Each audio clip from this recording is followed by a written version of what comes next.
रात का सन्नाटा पूरे गांव में फैल चुका था। आसमान में बादल थे, हवा में अजीब सी ठंडक और दूर कहीं कुत्ते लगातार भौंक रहे थे। गांव के बाहर एक पुराना हवेली नुमा घर था जिसे लोग ठाकुर हवेली कहते थे। कोई वहां जाता नहीं था, कहते थे वहां किसी और दुनिया का वास है। लेकिन उसी हवेली में उस रात एक आदमी पहुंचा।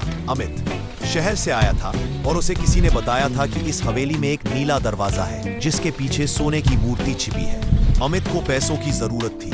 उसने डर को किनारे रखकर अंदर कदम रखा। हवेली के बड़े दरवाजे को धक्का देते ही एक पुरानी लकड़ी की चरमराहट गूंज उठी। धूल उड़कर हवा में फैल गई।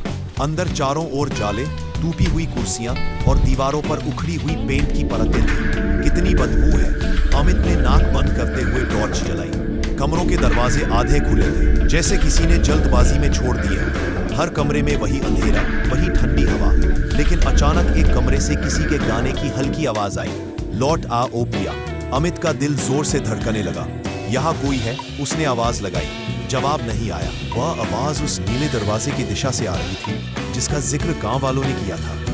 दरवाजा सचमुच नीला था, पुराना और रहस्यमय। उस पर लाल रंग के हाथों के निशान बने थे, जैसे किसी ने खून से छुआ हो।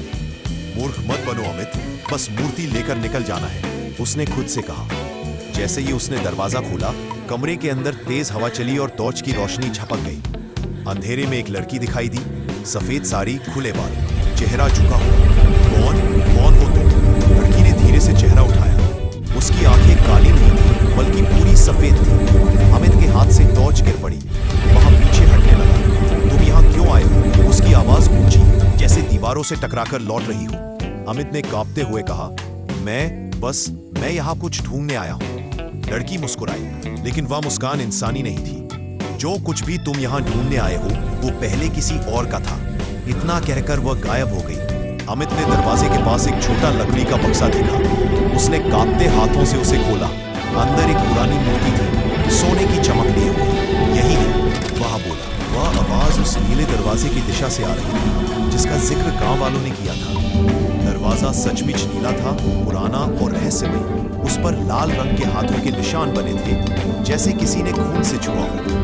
मूर्ख मत बनो अमित, बस मूर्ति लेकर निकल जाना है, उसने खुद से कहा।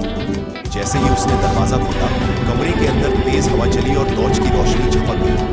अंधेरे में एक लड़की दिखाई दी, सफेद साड़ी, खुले बाल, चेहरा झुका हुआ। कौन हो? लड़की ने धीरे से चेहरा उठाया। उसकी आंखें काली नहीं थी, बल्कि